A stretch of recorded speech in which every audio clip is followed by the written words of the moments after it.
guys, it's Yen and welcome back again to my channel. And I know it's been months since my last video and we're starting it again by doing a makeup tutorial slash makeup review. Let's try to bring back the old days ng mga makeup tutorial era, and right now we have products to try and review, which is grabe, sobrang na-excite ako kasi this is the cutest makeup collection that I have and I can't wait to open this all in front of you guys, and let's see if it's more than its cuteness. Syempre, quality pa rin ang labanan. So, if you wanna know my thoughts, just keep on watching. So, as what I can see right now, ayan, meron sila ata ditong tatlong characters, which is Cinnamoroll, My Melody, and etong si Kuromi. And karamihan dito sa nakuha ko is from My Melody. So, let's try them all. By the way, guys, before we start, for your reference, this is my skin. So, I have sensitive and acne-prone skin. As you can see, ayan, meron pa akong mga pimples dito, here and there. And I have so many dark spots, ayan. So, yeah, I just want to share just so you know. Okay, so first, guys, I have this Cinnamoroll Moisturizing Lip Balm. So, let's first use this just to prep our lips habang nagme-makeup. Wala pala siyang color, so it's transparent. Talagang pang lip balm lang siya.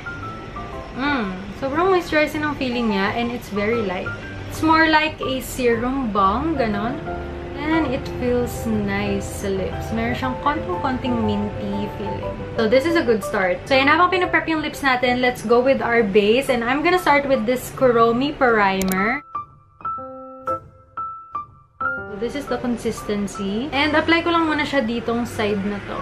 Yung finish niya, guys, para lang siyang powder. And kapag ina-apply mo, una, it has parang a creamy jelly texture. Pero the more na tumatagal siya sa skin mo, para siya nagiging baby powder. And of course, makikita lang naman natin yung effectivity ng primer kapag nakalagay na tayo ng foundation or ng base. So next product we have here, the Cinnamoroll Lasting Flawless Foundation.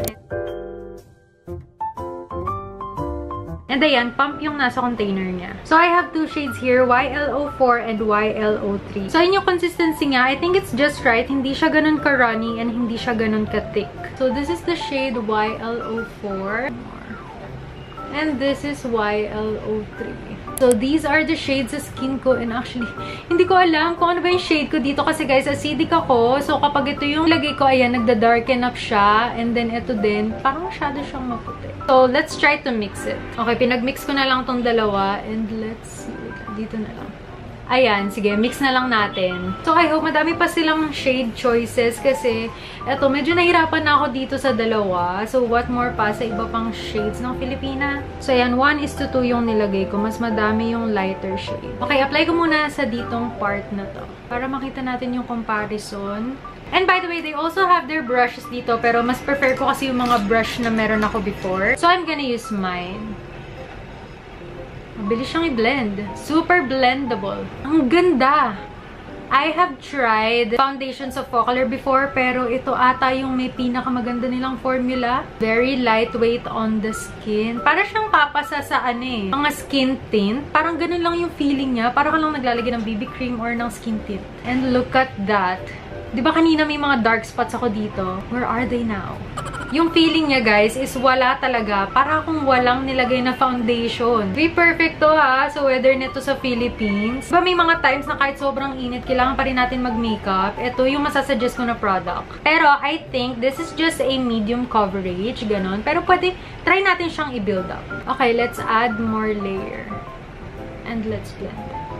Buildable naman, guys. And hindi siya cakey tignan sa skin. As long as, syempre, you have a proper prep ng skin before the makeup. So, ito yung close-up niya. Ayan, wala talaga siyang cakiness, heaviness, wala. Diba, ayan? Parang it's just skin but better. So, I already applied foundation all over my face. And this is the finish. Ayan, parang meron siyang semi-dewy finish. And it's also self-setting. So, if you have dry skin, siguro, kahit hindi na kayo mag-set nito with powder, okay na siya. Pero for me, maglalagay pa rin ako ng powder kasi minsan nag-oil up ako dito sa T-zone. And legit, guys, meron nga talaga siyang flawless finish after. I love this. So far, so good. Okay, next product that we have is ito, My Melody ulit.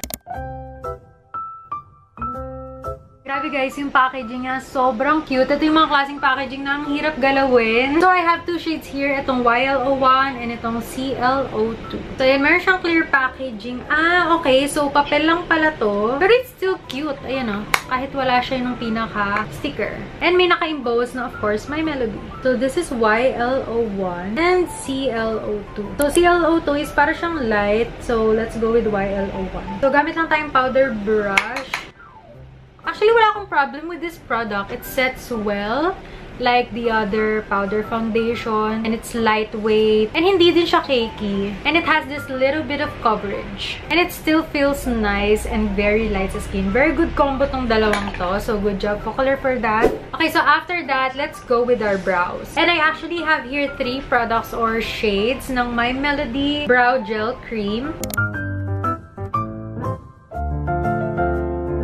Of course, the packaging, guys, didn't disappoint. It's so cute. Ah, okay, so this is 2-in-1. Ayan, itong nasa taas niya is yung brow soap. So, ayan, clear lang siya. And then, sa ilalim, yung cream brow gel. Ayan, so medyo na-dislocate lang. Dislocate. Medyo nawala lang to sa pinaka-form niya. Ayan, siguro kasi deliver nakaganyan lang siya. So, I have here 3 shades and let's watch them. Okay, guys, so these are the shade. Ayan, itong BR01, may pagka-brown side. And then, BR02 is medyo may pagka-reddish na siya. And then this BR03, medyo pa black na siya na gray, ganon. So, I think I'm gonna go with BR01. Okay, let's first try the soap. And feeling ko kailangan pa siyang, kailangan pa siyang lagyan ng water or kaya setting spray. Lagyan ko lang siya. Kasi kapag walang liquid, di mo siya makukuha kasi super dry niya. Pag nagsusoap ako or parang nagje-gel ako ng lashes ko, isa-stroke ko muna siya down and then up. Para talagang kuwang-kuwa ng bawat strands yung gel or yung soap.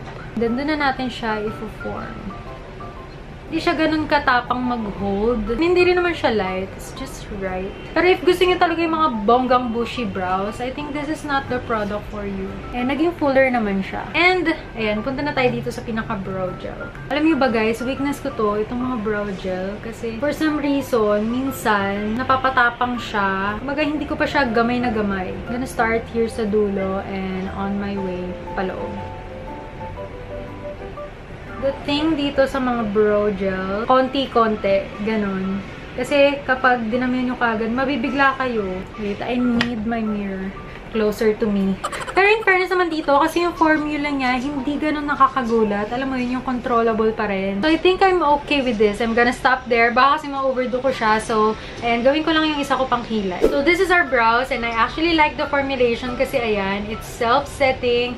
Tapos, parang matte yung finish niya. Unlike sa other gel, na parang medyo shiny-shiny siya, ganun. Ayoko kasi ng ganun, guys. And I think anti-smudge din siya kasi, guys, hindi ko mabura yung nasa kamay ko. Tinatry ko siyang burahin. It just stays on place. Moving on to the next product are these eyeshadow palette na na-excite ako pero at the same time kinakabahan. Kinakabahan ako kasi ang tagal ko nang hindi nakapag eyeshadow. Lagi kasi kapag aalis ako or may errand ako or may event, gano'n. Color brown lang yung nilalagay ko sa eyes ko. And now, let's try. If kaya pa natin, no?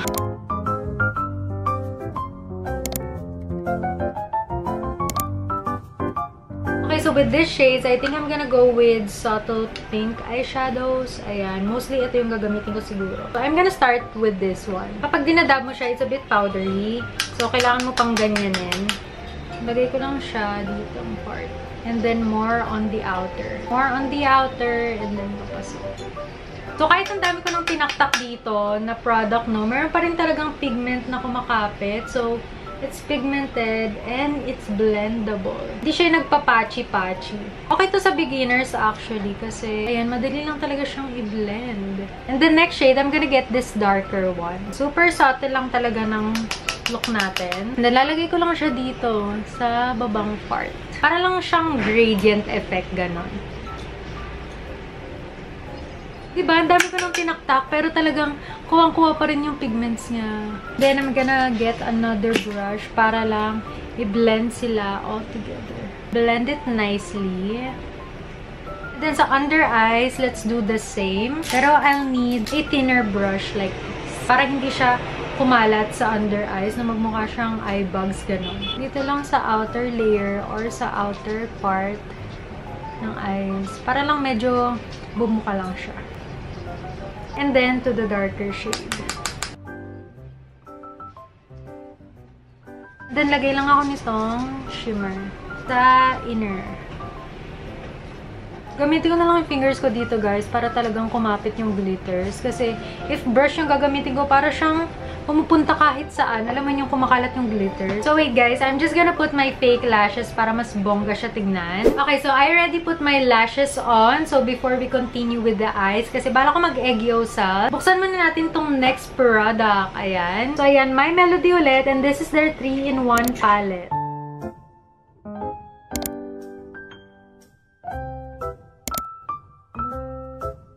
For this look, I think I'll go with PP01. So, dahil nandito na yung contour and highlight natin, it's time to finish my eye makeup. So, maglalagay ako ng a little bit of egg yosal. So, I'm just gonna go with this thin brush and then kuha ko ng pang-contour.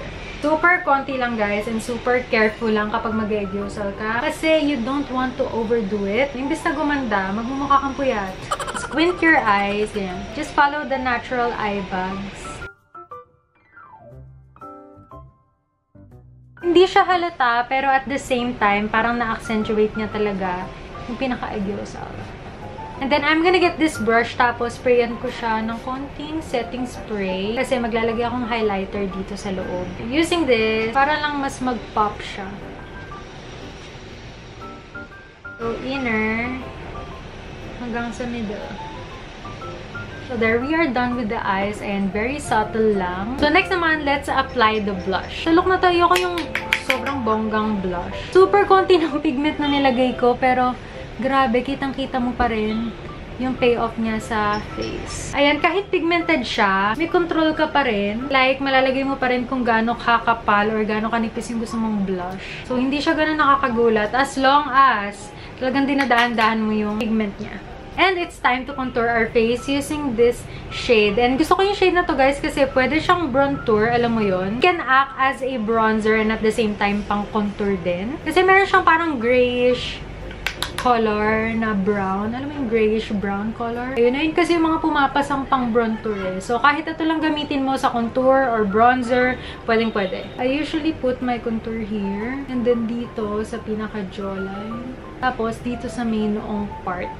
Ayan, zinong ko kayo para makita nyo kung paano ako nagko-contour sa nose. So, this is just my way of contouring my nose, no? Pinofocus ko dito sa inner eye. Tama ba? Inner eye ba? Para alam mo yun, magkaroon siya ng lubog effect dito. Magkakaroon ka ng bridge, gano'n. Kung ano lang yung excess dito na nilagay ko, ayun lang lalagay ko sa gitna. And then, kuha ulit ako ng product. Dito naman. And then, important din na maglagay ka ng contour dito para magkaroon siya ng pointed nose effect. Ayan. Hanggang dito ako mag-contour. Para talagang nagsa-stand out is itong pointy lang.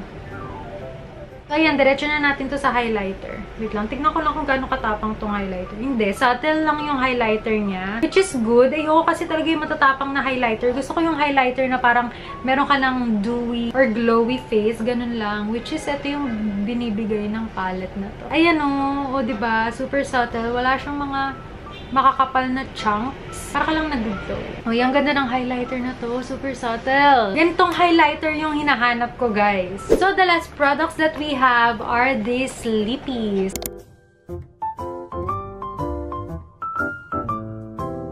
Guys, look, grabe, so cute. Sobrang cute ng packaging niya. Ayan o, lalo na itong pinaka-cap. So, ito yung dewy, yung matte, and then yung velvet. So, let's start with the dewy ones.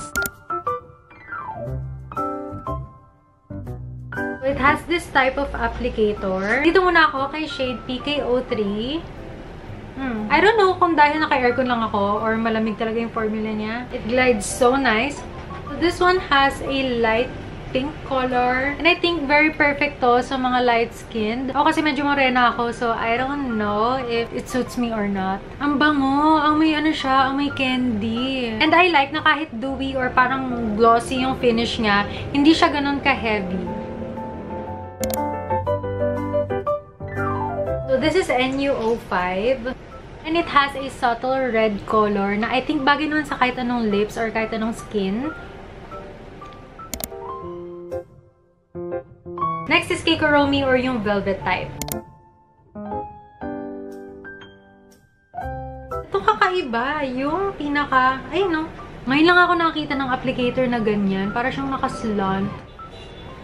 Sarap sa feeling kapag ina-apply. And it feels light and creamy na jelly. So again, PKO3. So yung color nito is parang nasa berry or pinkish side. Actually, I like this. Para siyang My Lips but better and with more color. Ganon. Next on the list is NU01. Ooh, so this one is more on the red side naman. And lastly guys, dito naman tayo sa matte variants. Starting with OR02. Same sila ng velvet ng applicator. Ayan, ganyan din. Applying this, parang wala ko ina-apply. Ito yung pinaka-lightweight sa lahat ng lippy na na-try ko sa kanila, yung matte. So, this shade is more on the peach side, as you can see. Ayan, may medyo pa yung pagka-orange and pink na siya. And the feels, kasi personally, hindi talaga ako fan ng mga matte lippies kasi feeling ko drying sila. Pero ito, hindi naman. It has the right amount of moisture sa lips and matte. So, kahit i-stretch mo yung lips mo, hindi siya restricting, if you know what I mean. And hindi siya yung nagbubuo-buo na matte, tsaka yung nagka-crack-crack na matte. Ayun, hindi siya ganon. Again, this is OR02. And the last shade that we have here is PP01. I think itong shade yung bagay sa look na to. And yung shade niya is like a light berry shade, ganon. So this is PP01. And for this lips, I'm just gonna top it off with this PKO3, yung dewy. Parang maglalagay lang tayo ng gloss. So I'm just gonna finish my look with this setting spray. And this is our final look. And so far, I'm loving this look. Ganito lang yung mga gusto ko, yung mga subtle glam or parang subtle Korean makeup. Korean kasi medyo nag-egyosal tayo. But anyways, this is the makeup. Ayan, maganda naman yung kinalalabasan in fairness. So, final thoughts with Focallure Sanrio collection. Actually, na-surprise ako kasi it's just more than its packaging. I have no complaints. I like the quality. Super worth it niya naman kung bibilin mo. Especially this two combo, itong foundation and powder. Super bet na bet ko to. And then, of course, this lippies, the brows, and almost lahat. Okay siya sa akin lahat, actually. Siguro yung downside lang sa akin is yung shades nila. Sana madami pa silang shades ng foundation. And sa lippies, I don't know, feeling ko hindi ko lang nakuha yung shade for my skin. Pero I bet naman na madami pa silang shade choices doon. And yeah. So, all in all, for me, this is worth it. Not just the packaging, but also the quality. Kasi as you can see naman, our makeup ended very, very well. And itong look, very, very perfect siya for events, ganyan. Or if you want subtle glam, ayan, you go for this look. And of course, I will be linking all of the products that I mentioned below sa description box. So yeah, guys, I'm just happy na we're back na dito sa makeup tutorials. And I hope there's more if may time. So ayun, thank you so much for watching, guys. And sobrang namiss kong gumawa ng ganitong videos, lalo na sa YouTube. And if you want more, please let me know. Comment nyo lang below and let's see, diba? Malay natin magtuloy-tuloy ito. But yeah, anyway, thank you for watching and I'll see you guys on my next one. Bye!